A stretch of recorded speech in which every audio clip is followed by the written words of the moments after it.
trying to make sense of the world and making art for yourself are just two of the reasons that have Australian artist Kelcie Bryant-Duguid picking up a paintbrush, cloth, thread or wax. From a degree in education to studies in pattern production and bridal wear, Kelsey's work stretches from expertly crafted garments to vessels and framed works. She selects from a wide variety of materials, often repurposing salvaged textiles, and uses techniques accumulated over years of visual arts and textile training. Kelsey's works are often the result of mark-making play and exploring the what-if. Whether it's responding to the news or issues that resonate with her, or being intrigued by the curious and ancient-looking Banksias, Kelsey's art practice keeps her asking questions, exploring, discussing, engaging the viewer and challenging the narrative that is being taught or told. Often the dress is the canvas for her response and is one of the surfaces she uses to explore a theme. The work often displays a simplicity and clarity of meaning that upon closer inspection holds deeper and more complex ideas and messages. The craft pavilion was one of her favourite destinations as a child. Kelsey looked with awe upon the works that were displayed, dreaming of one day being good enough to enter. Now she has realised that dream and in the process has provided us, the viewer, wanting to know more about the special pieces she creates. So let's indeed find out more and say hello to Kelsey, who joins us from her home in Sydney today, and you, wherever you are.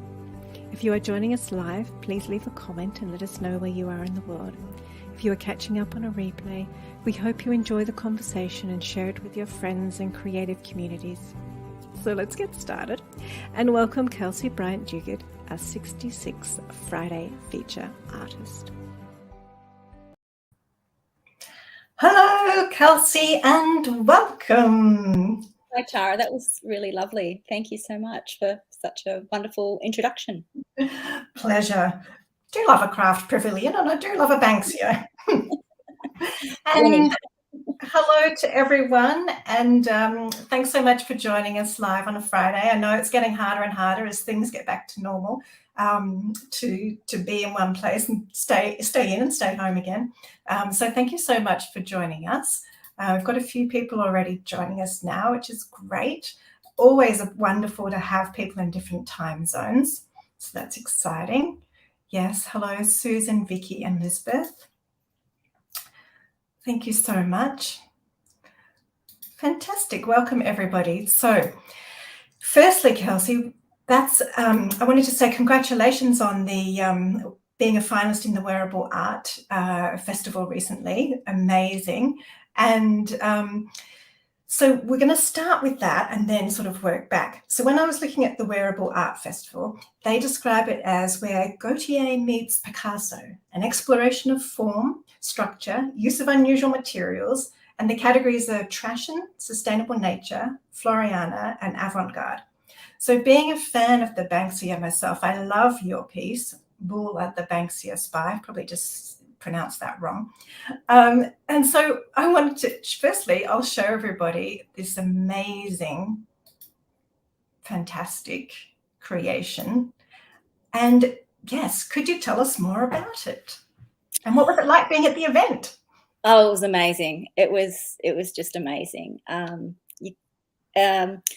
So the work was inspired by Banksias, and I had used recycled fabrics from swatch books that I was at a local shop and walked in, and one of my ex-students, her mum owned the shop, and she was like, "Oh, Miss Bryant, we've got these things. I'm so glad you're here. I know that you'll find a use for them." So I ended up with this carload full of swatch books of old, or the last season's upholstery and curtainings and all of those sorts of things. And they're all Italian and really lovely designs. So that's predominantly what the work was made out of.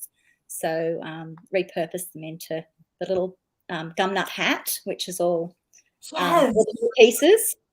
Yeah. And then and the bodice underlay and the linings, and it has a little cape. So that's where it's sort of Sherlock Holmes sort of a spy. Oh yes, I love that. And it's reversible, and all the inside has yellow coloured fabrics that have been patchworked together and then made. And I had some remnant fabrics that I had, got little scraps of from Marrickville at, I'm trying to think, Reverse Garbage. Mm-hmm. And some synthetic fabric, which is the overlay on the bodice that has all the bobbles and the gloves and the neck piece. So I used a heat technique where you put marbles with rubber bands and steam them, and then they take on the thermoplastic properties of the shape that gives that marble. Actual marbles, not so much like putting down wax and having a resist, like actual ball marbles to get that. Glass marbles. In rubber bands, and then in a steamer, and the hot steam rises the temperature of the fabric, and then you allow it to cool. When you take the rubber bands off, you have the shape, a bit like permanent pressed pleats in skirts. That's fascinating. And we eat a lot of cereal in our house, so I tend to be very low tech and use the cereal boxes to create stencils, and the gold eyes of the Banksia, the amount that you see are stenciled on using cardboard boxes as stencils. Wow. And we've just got lots of people who have just joined and are loving that already, so that's amazing. So I'll just let you know who else we've got here. So it's so great to see everybody. I'm sure we're just, yes, it's very chilly here too. Probably some familiar faces. Yes, love that cape. And so it must have been, really special to have a model walking down the runway, whatever that looked like at that festival. Did it just kind of, how did that make you feel?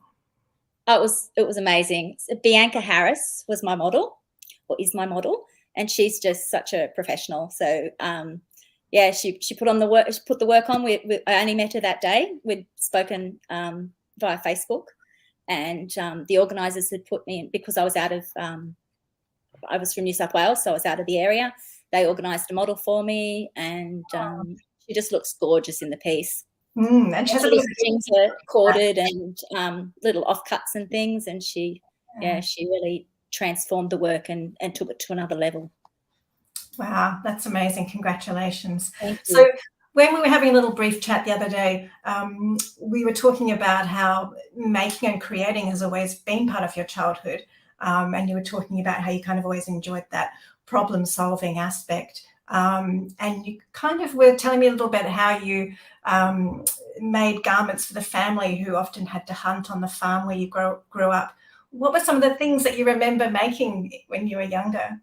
Well, my mum was a sewer, and she taught me how to sew, and I did textiles at high school and in year from, it isn't elective in year 7 and 8. Sorry, in year 9 and 10, and then again in year 11 and 12. But my dad was a shooter, so he used to. We had a stone fruit orchard, and they were allowed to. There was a quota of flying foxes that you could shoot because they would damage the fruit. So him and his mates, you have a hunting jacket that you put your empties in and your full bullets in. So I got the job of pattern making those for some of his friends. So you needed a padded shoulder for the gun to go against when you shot, and had to have deep pockets and fit over something. Oh. So I sort of that was a job I got paid for, so that was pretty exciting. But mostly I made my own clothes, and once I was a teenager, and was interested in all of that side of things. Whereas when we were growing up, Mum always made us dresses for birthday parties and special occasions, and then would make the dolls' clothes to go with them. At the same time. So always loved that sort of thing. So when I had my kids, I've done the same sort of thing for them because it's really nice. But I think when I grew up anyway, all the mums sewed. So it was sort of part and parcel of it was just a normal thing that everybody did. And growing up near Tamworth, you had the cotton festivals at Narrabri and Weewar, and Armidale had the wool. So and we had sheep, so it was sort of part and parcel of, it was always there. So it was something that I was really exposed to and had a love for. And then you started a BA in education and worked as a textile teacher. And I mean, when art and fashion mix, the result is often different to a typical runway outcome, and having that skill and a background is something that you've utilised so well in your work.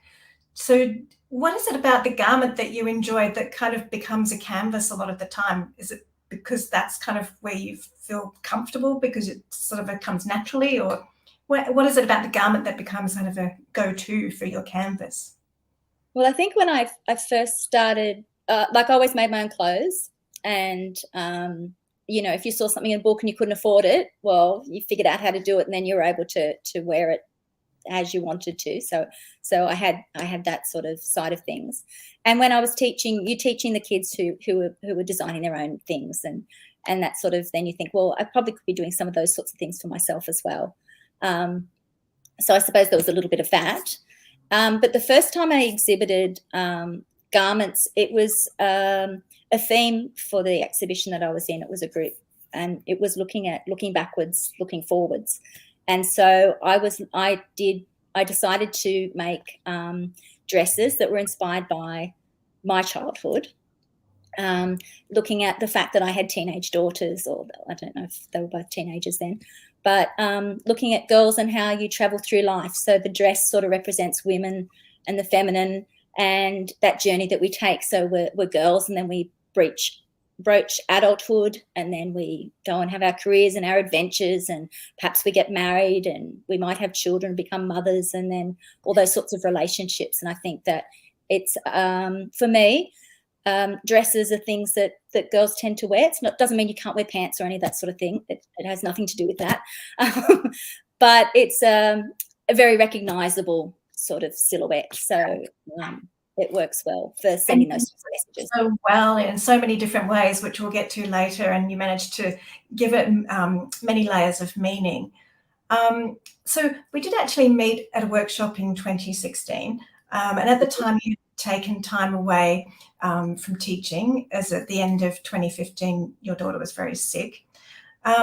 So much of experience in life affects our decisions and what we create and how we arrive at different things. So when did you first call yourself an artist, and was it an easy or difficult process to get to that point? It was uncomfortable.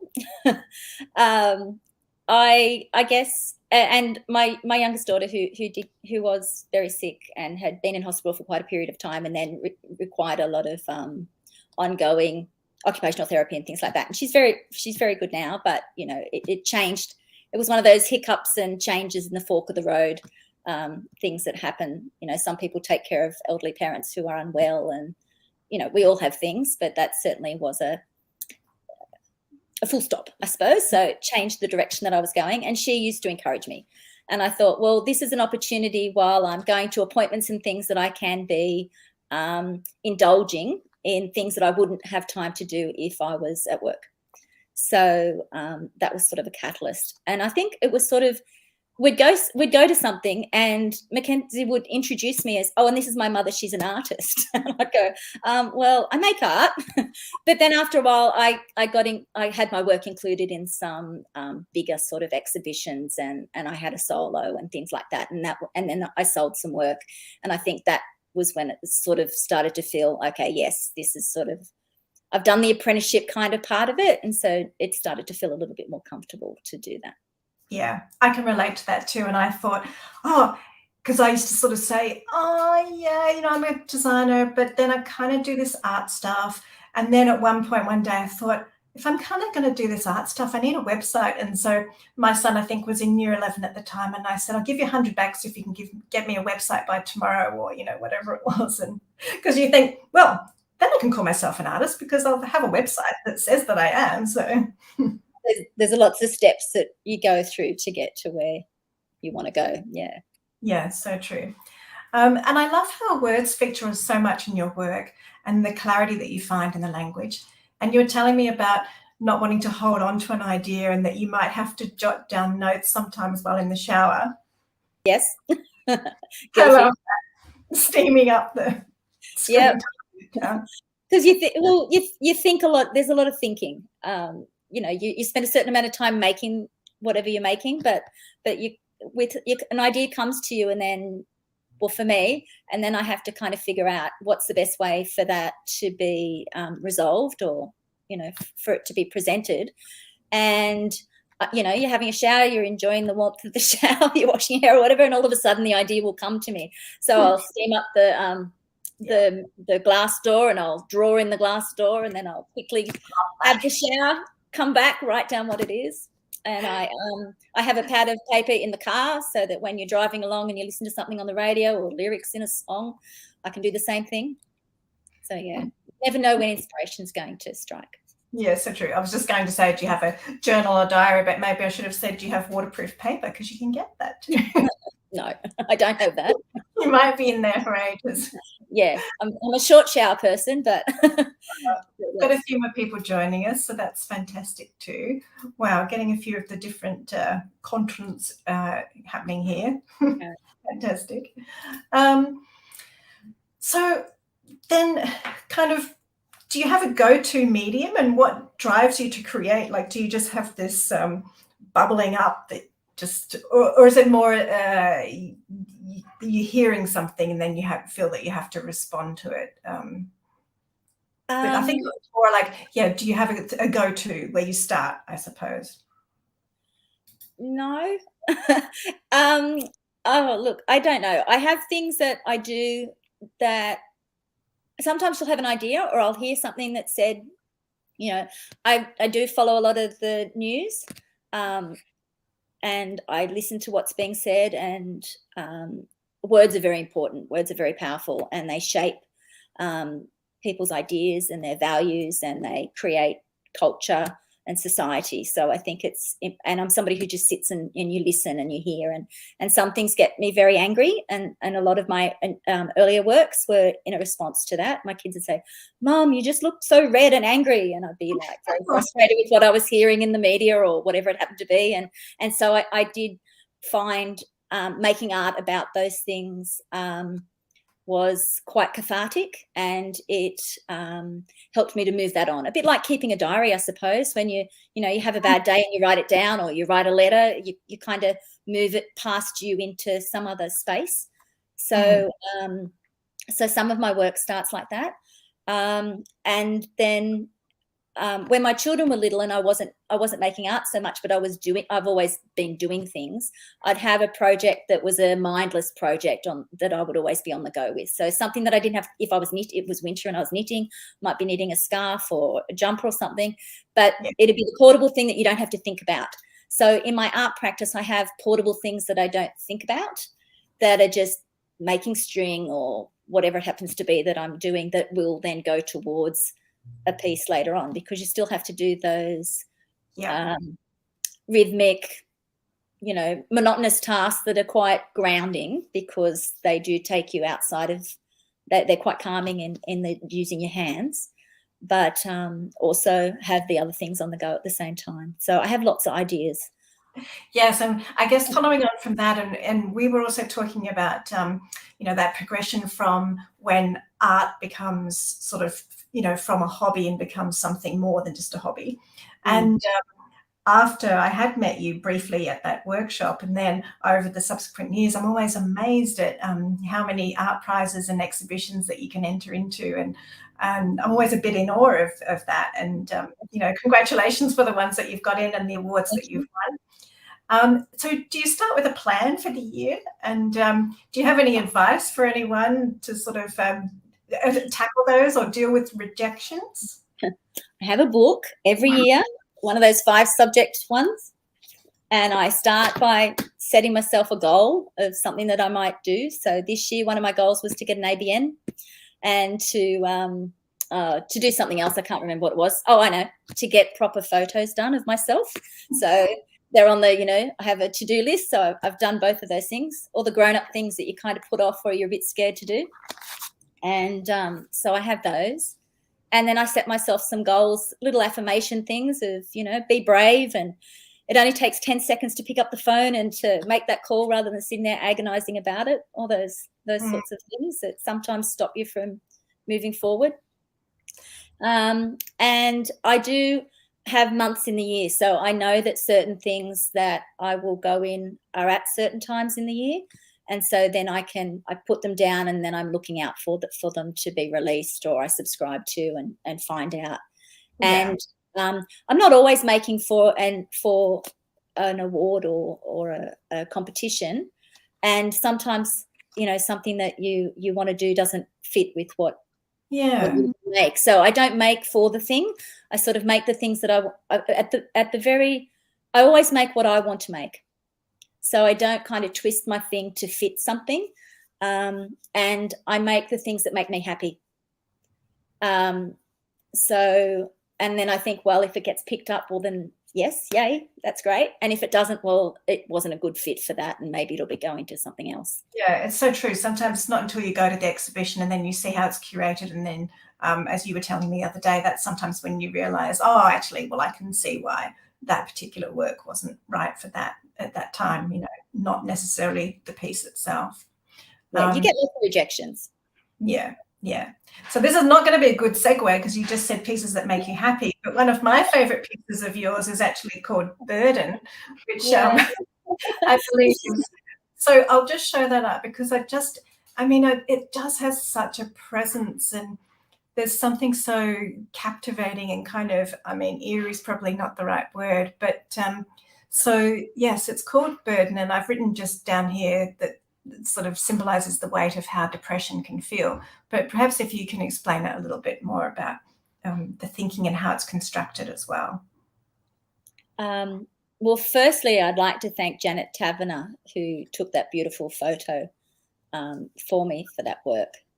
Photography does so much for your work, and it can transform things and make them look great. So that's a skill in itself. And I've been very lucky that I've had a lot of really good photographers take pictures of my work, so now that I can share those. So the work is, I guess, garments, they're protection. We wear them to protect ourselves from the elements, but they can also be armor, and they can protect us from emotions and from, the barbs that can happen and events. And they can also make us anonymous. So the work was sort of looking at, we put on our uniform to go to work. So, the long white shirt, but the shirt was purposefully oversized. And I remember listening to the costume designer from Titanic when Rose, God, I'm so good at the names today. This is really good. I normally can't remember any of the names when I tell a story. But when Rose was at the very beginning and she looks up and she has this enormous hat on, and they had said that they wanted the clothing to speak that it sort of swamped her, and she didn't feel comfortable in it. And so I thought of that when I did the shirt for that, because I've made the sleeves really, really large and the cuffs. So I wanted it to feel that you're kind of overwhelmed with all the things, and then you might have the weight of the world on your shoulders, but you've still got to go through and do all of those jobs every day, up and face the day. And some days are really good days, and some days perhaps are not. So the little burdens are in little bags. Yes. They're pinned on with gold safety pins. So there's that little they can come off. So maybe you can drop some along the way when it's not so bad. And I made sort of the corset to hold her in and keep her strong. And that's out of a men's tailored jacket that I got from Vinnie's or somewhere. And I chopped the sleeves off and stitched it and made it sort of put a zipper in the back of it, and so it zips up to sort of hold her in. And then she's wrapped with seatbelt webbing. So I went to the local car yard and asked them if they had any seatbelts from the wrecks that. And he said, what do you need those for? And I said, and he's like, here you have them. So he gave me a bunch of those. That's sort of like an obi, and the seatbelt sort of security and safety to keep you going. And it was inspired a little bit from Sean Tan's book, The Red Tree, which he does beautiful illustrations, and which is about sadness and depression, that book. And there's an image in it that has the little girl, and she's walking along the bottom of the ocean. She's got one of those very old-fashioned scuba diver, the big metal helmets on her head, and she's sort of dragging everything behind her. And that sort of image really resonated with me, and that was sort of a little bit of the silhouette. So and it has that timeless thing, because it kind of could exist in any period of time too, which it's just, it's amazing. And yes, other people. Yes, Pauline says that too. Yeah. And I was at, when it was exhibited at one of the galleries, a lady said to me, "Oh, what have you got in the little bags?" And I said, well, it's got a marble in it for the weight and a champagne cork to kind of fill it out. And it was quite funny at the time, because sometimes you'll make things and you don't realize that there are other levels of meaning. I think I was saying this to you the other day. There are other levels of meaning that you just do the thing and you don't consider it. But the champagne cork, you know, for when you lose your marbles and then you drink too much. So we had a bit of a laugh about that and how ironic that sort of Yeah. Oh, it's a, yeah. Yeah, wonderful. I just want to also share with you, Catherine says that those repetitive meditative tasks definitely resonate with her as well. So yes, I'm sure lots of people relate to many of those things. So that's also amazing. And then this, I mean, also not particularly happy, but it was also something that really struck me when I saw it. It was in the Seed Stitch, and so exhibition in Sydney, which won an award. So congratulations on that. So it's called the Essential Worker. So yeah, could you tell us more about that? And I mean, obviously it's in response to the pandemic. Yes. So I was listening to a lot of the language that was being spoken about people who were needing to work, and how they're on low pay. And at this stage, it was early in the pandemic in Australia, so we were seeing all the imagery from overseas. And we were hearing about how so many people were dying, and people who were working were dying because they didn't have the proper PPE. And I was really upset by that. And the idea of the work came to me really, sometimes you have to work on something for a while, you play around with it and you get it, but it was very clear, and I just knew what I wanted to do. And anyway, so I had already been stitching on plastic for a while, and a lot of my work does start with words. So I made up the pattern for a medical smock, and just machine embroidered with the words saying the same things over and again. So some of it says "stay at home, save the economy," and it has a little mask, so a disposable mask on it that's the same as the little blue ones that, you know, a lot of us wore.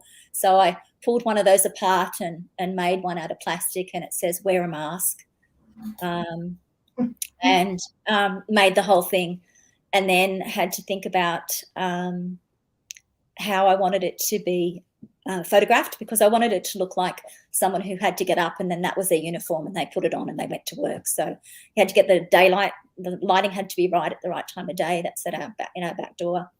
And I did it in about 2 days. I came up with the idea. I did a little sample to see if it worked, and then I just stitched it until I made it. So and the idea that it was transparent, because you couldn't see, you know, we couldn't see the virus, so it was very see-through, but also that was an invisible workforce as well, and the impact of, you know, so many people who were in those sort of cleaning roles, or working in aged care, or you know, nurses, whatever it happened to be.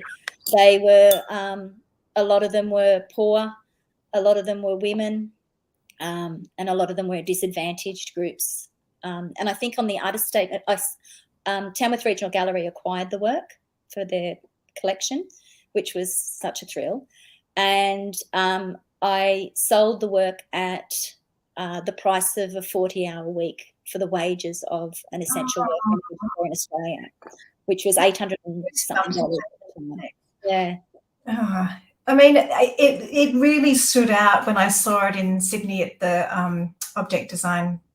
And I mean, it's one of those things that is just so unbelievably simple and recognizable, but yet is just haunting and has got so many layers of meaning. And it's just amazing. Well, Alison says it much more eloquently than me. So thank you. It's amazing. Yeah. So while we're on the subject of something that we've nearly forgotten about, well, not really, but the pandemic. So, and just sort of also showing like your this multidisciplinary versatility, just weaving. Mm-hmm. Then you end up with your QR series, Yep. which they do work because I just tested one before. Interactive phrase. And so, you know, it's obviously something that we're all familiar with, and you go, oh yeah, that's a, you know, cute, quirky idea.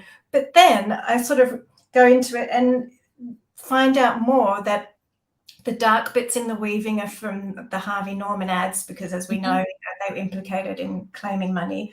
And then the lighter pages were from racing guides and obituaries. I mean, just the level of layers that you put into it. Yes, can you tell us more?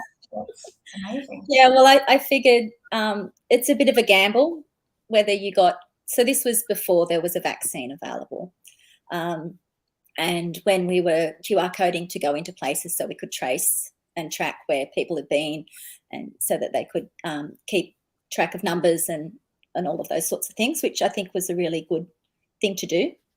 But then again, I was listening to the language, and in Sydney, we didn't have access, you know, vulnerable groups didn't have access to the vaccine at the time.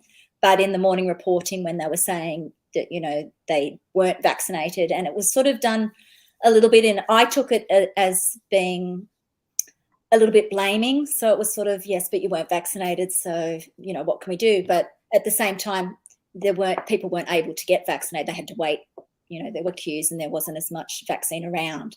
And it wasn't until I watched an episode on the project, actually, and the same thing had been said by somebody else. And I thought, oh, well, it's not just me being a bit super sensitive to the language that's being used. So that was when I made those pieces. Yeah. And my poor husband, I was weaving away, and there's QR code things that you can put your text in and it will translate for you. So I did that into a little graph book, and then I wove the pieces, and I finished weaving the first one at about 2:30 in the morning, and I had an old phone and he didn't. So I woke him up and go, can you see if this works? And he's like, what? I said, I need your phone. Can you see if this works? And he's like, oh God. Anyway, wow. So he checked and he goes, yes. And I went, yes, great. So I was very excited then. So then I think I went to bed, but then I started weaving like the next day to make the series. Yeah. You know, and it's amazing that you have a great use for newspaper, because you've also used them in these beautiful vessels as well. Yes, I do like using newspaper. It's becoming a bit of an endangered species. There's very few newspapers around these days. Yes, actually, so true you say that, because the magazine that I was working for, apparently they're finding it hard to print now because of the supply chain of paper shortage. So, yeah, you may have to, I know that you're resourceful though, so you'll keep repurposing those textiles and come up with another form of something. I get people to flip for me. And yeah, so we'll go to something brighter. So I've got this Uncurated series, which is, I mean, that's amazing too. So I've got some close-ups of the stitch work in there. So that's is that the free motion embroidery? That's all done when you drop the feed dogs on your sewing machine and you just move the fabric around and machine stitch. That's pomegranates. And so what did each of those, so I was reading before about the Uncurated, so the everyday, more familiar items. What was the thinking behind that? Oh, well, obviously it's an Instagram feed, isn't it? It is an Instagram feed. And I chose the colours so they're a little bit pop art. Yeah. And I like to draw. So, and I like to capture shadows. So the shadows are quite important in the drawings. And I just, so it's a little bit of a break from the really heaviness of the world. So you draw still life as sort of the things that you have at home. So and each of the pieces sort of means something different. So I guess you've got your toothbrush to have your smile and to take care of your hygiene, all that kind of thing. But the rubber bands at the top, my great aunt is my great auntie Grace used to always have rubber bands on her doorknobs. Oh, yes. When we were, growing up and visiting. And so I thought, you always have a drawer of rubber bands that the newspaper used to come in, but other things that you buy. So so they're there because they're always useful. I have the little sushi sauces, so the little sushi sauces in the top with the coral background. So they were at different levels of having sauce in them. So some of them are empty and just have a couple of dots of sushi soy sauce in them, and others aren't. There's the medications, so Panadol or whatever. Lemons, when life gives you lemons, you make lemonade. No puns, we like puns. And the bread ties that come on the bread, so they were just your daily bread, something that's routine, I suppose. My mother had a pomegranate tree in her yard when they were growing up, and pomegranates represent fertility, so they're in there. I have Scrabble pieces because I used to always play Scrabble with my grandmother when we go and visit, and the pegs for washing. So yeah, there's some gum leaves at the bottom. It's about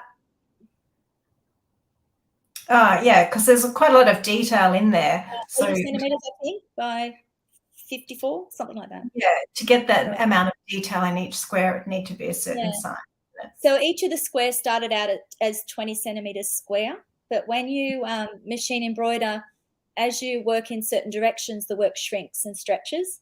Yes. Yeah, and there's so it started out bigger than that, and then it ended up being, and that's how you get that kind of distorted edge at the bottom and the top. Amazing. Love that.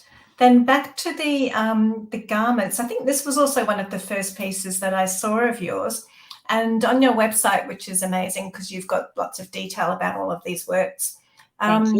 You were saying how it was inspired by the knitting nanas. Yes. Yes. Can you tell us more about the piece as well? So I went to a lot of protests with the knitting nanas. So they were protesting against coal seam gas mining in New South Wales back in 2016. And I went to the AGL general shareholders meetings and sat outside and protested with them. And they were all knitting, and the yellow was what they were knitting with. So that sort of made me think about how I could incorporate the ideas that I had, which were against the coal seam gas mining, into wearables. So how I could put it into my art practice. And they're all hand knitted dresses. So they take me 7 to 10 days, depending upon how many, if I'm doing that exclusively to knit a dress. And then I have some of those large stencils, the cutout stencils, like the ones you would have at school, but on steroids, really big ones. And I'd draw out all the words onto paper and then pin them to see if they could fit to put the message on them of what it was I wanted to say. Yeah. Wow. So I had one that was exhibited at the Palm House with a textile group called a TASDA. So that was the first one that you would have seen. And that was about the pilliga and how the state government had changed the laws to $5,000 penalty or 7 years jail if a farmer wouldn't let the mining onto their property to mine. So, yeah, so pretty angry about that. So that was the first one I did, and then I've since then I've done a bunch. I've done one that says Stop Adani, and I've done one on Bulga, which is a little township outside of Muswellbrook. But that photo that you show of the four of them, that was actually in Muswellbrook Regional Gallery, which is a very large mining area. And the gallery is sponsored by coal mining. And I was really conflicted, I suppose. It was early on in what I was doing, and I was thinking, you don't want to offend, and, is it okay to do, and all of that kind of thing. But it was, the gallery loved it, and I thought I was very impressed that there was no interference with the work, the work was the work. So you could put whatever you wanted to put in to the gallery space, and people can, take it on board and maybe learn something or have a different point of view presented to them. You don't have to agree with the work, but I think it's important that it creates conversation. Oh, you just do it so well. And yes, as Trudy says. Thanks, Trudy. Yeah. I think that was on the stitching, the uncurated image, but yeah, amazing. And then again, you go to another medium in this with the pretend paper princess. If I got the probably got the title slightly wrong. And you're telling me that in one of the lockdowns you ended up exploring watercolor. So I yeah, did. could you tell us more about this particular one? So this one's a happy one. So when I started this work, so this was for Paper on Skin, which was held in Burnie in Tasmania 2 years ago. I applied for that one. That one was a unusual application process in that you proposed what you were going to do and you talked about the work and drew pictures of what you were going to do. You didn't have to have made the work in advance, and then they decide whether or not you were a finalist, and then you make the work to send. Some people have already made the work, but you don't have to have the work made in advance.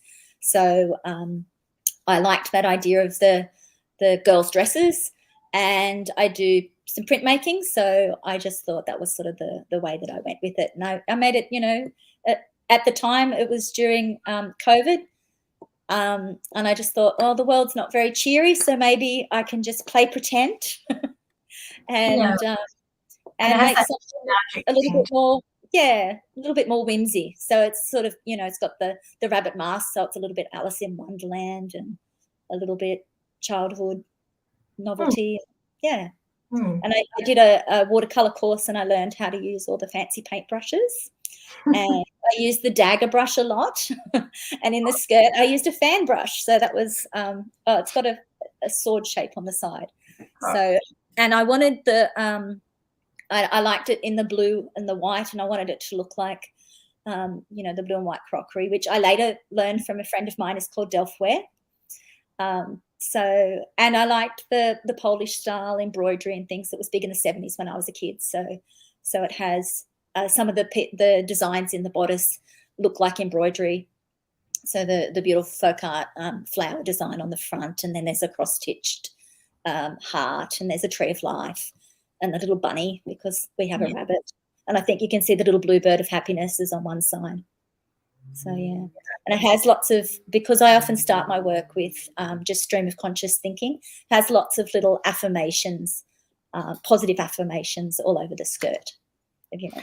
I love that your stream of conscious thinking goes into something. Mine just comes out in pretty patterns. I love that yours actually has substance and meaning and just, you know, makes other people think and engage with it too. So I just show another one of those. So this is your white anting piece. Yes. Yeah, could that you just less happy? Yeah, less happy. So again, I've used the dress. This piece originally, when I was going to do it, I was going to make it out of paper, and it was before I did the pretend princess piece.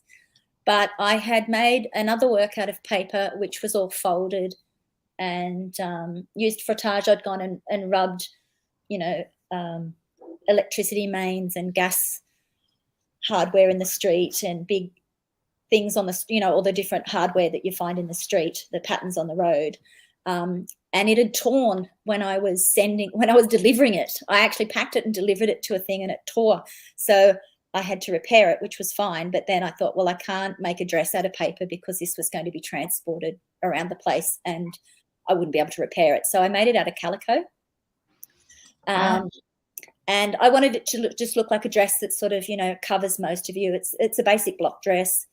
And it sort of looks at those internal dialogues that we have when perhaps we've been bullied or somebody said something to us, or we're doubting ourselves, or we're in unfamiliar territory and we're not sure where things are going. So I wrote different things, how I was thinking about certain things on the dress. And then I sat outside. It was really cold when I did this, so I don't know what month it was, but I used an incense stick and I burned all the holes in it, and it was freezing when I was doing it because I had to go outside and do it.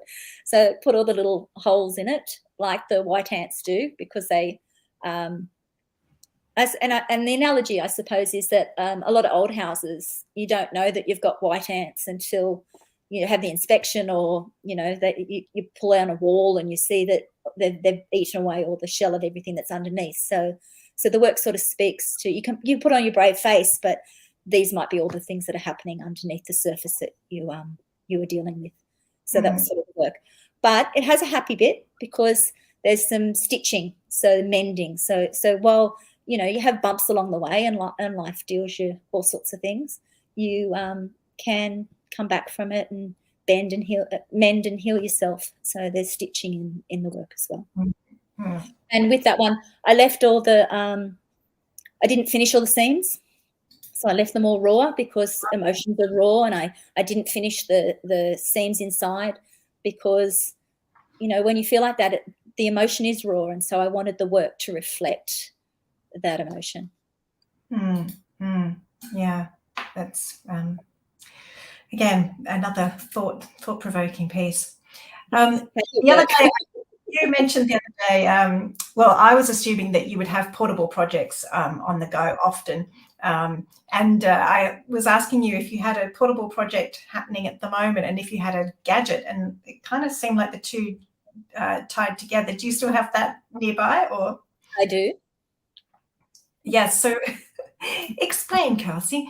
So this is a little do-it-yourself drop spindle. So and I've had it for a long time, but it's made out of CDs. So it has 2 CDs here on the bottom. It's on a dowel, has a cup hook at the top, and a washer.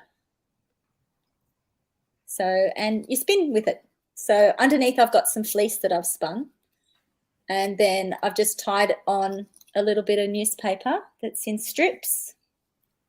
Here's a little bit that broke off that I've dyed. So I dyed a whole heap of newspaper in different colours, and then I've spun it as a singles spun yarn. And it's going to be part of a tapestry I'm making. Amazing. And so unlike cordage where you're twisting the two bits, there you're actually, I'm assuming that the word drop means you're dropping it and twisting it, but it's done in such a way it's not all going to come undone. I've got newspaper here, but I haven't cut any. But you join it on and you hook it around a couple of times, and then you spin it. Someone's probably done a YouTube video on it anyway, but there are lots of YouTube videos, Gotcha. And then you wind it on and you do some more. Yeah, that's a reason to uncover the boxes for those CDs. So here's some I prepared earlier. So I have it in different colours. It's natural. And are you just using food dye like the old-fashioned, or are you doing some sort of eco crushed up walnuts or something? No, it's dye that was left over. When I used to teach, the kids used to do dyeing for one of their projects, and I used to just decant what was left over into bottles that I've got in my studio that sometimes I use it on, splash it on. I do it in a cat litter tray. So I lie the news because it's wide enough. So I put the sheet of newspaper in and I pour some of the dye in, and I have a fat paintbrush and I just swoosh it around and coat it and then sit it onto a rack and let it dry. And then I end up with sheets like this. Yeah, I mean, it's just great to have the portable project because you just never know when you can whip it out. Now, I just wanted to... and Anne apologises that she meant to call you Kelsey, not Kelvin. But that's all right. It's a spell check thing. I get all sorts of things. Don't worry about it. But of course, just hearing all about the substance behind the work is just amazing. And it's just great to have you here and explaining it all.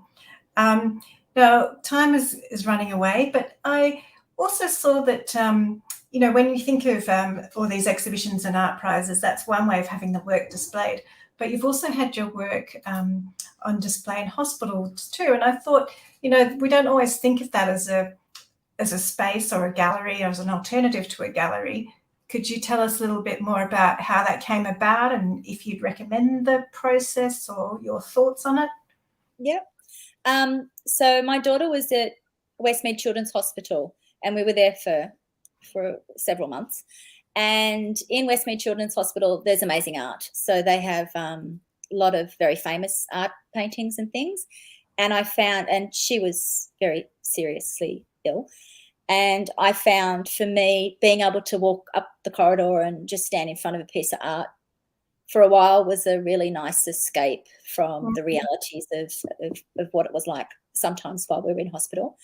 And my girlfriend had exhibited with this program, which is at Randwick Children's Hospital. So they have, once a year, they do a call out for people who would like to apply, and they have exhibitions on the various levels of the hospital, of the Children's Hospital, for the season. So they have a winter exhibition and a summer and a spring and an autumn exhibition. And when I saw it, I just thought, it was a really lovely idea, because I had found that art was really important for me, and I wanted to be able to do that for somebody else. So they have an application process. They have some rules about this, you know, there's some imagery you can't use, which is fair enough. And anyway, I put the proposal in, and they were really excited, and they liked the idea that I was somebody who had been a parent in a hospital before as well. So I had 2 series of works the first time that I exhibited, but that was just as lockdown happened. So normally they have a big gala opening and you can sell your work. But that all got cancelled because hospitals all closed down for everybody to visit. But I was still pleased that the work was there for anybody who wasn't just visiting because their kid had a broken leg or a broken arm, or, you know, for something small. Because there's lots of different reasons people are in hospitals, and if it brings you a little bit of joy and a little bit of respite from, you know, your daily. And they can be so often, you know, visually crowded as well, with, you know, all that sort of necessary signing and posting and information, and just having something else to just take your gaze attention to is definitely worthwhile, I would imagine. Yeah. So they were my encaustic mixed media paintings that were in there. So I had some abstract ones that were the first big lot of work that I seriously did after my daughter left hospital, and that was a series called Finding Joy, and it was I guess it was quite cathartic, but it was a way of dealing with the grief of having gone through all of the different emotions that you put to the side when something happens in your life. Yeah. And I started those works by writing down how I felt, and then the colour came, and you know, I evolved. Yeah, Alison agrees too, definitely. Yes. And so do you have artists that inspire you at all? Is there anyone that... Well, I'm inspired by you, Tara, because I look at all the things that you do and I think, oh gosh. Oh, no. I promise that was not a question that I had asked. I know. But I just think, gosh, you're so together.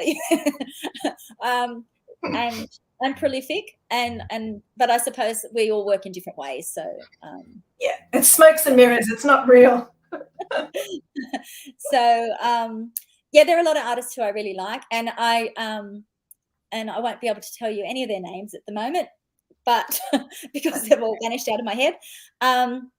But I think I love it when you have a big exhibition so I saw the Gerhard Richter's exhibition that was on in Queensland a few years ago, and I loved his use of colour, and he did these amazing big tapestries from his screened works. They were beautiful.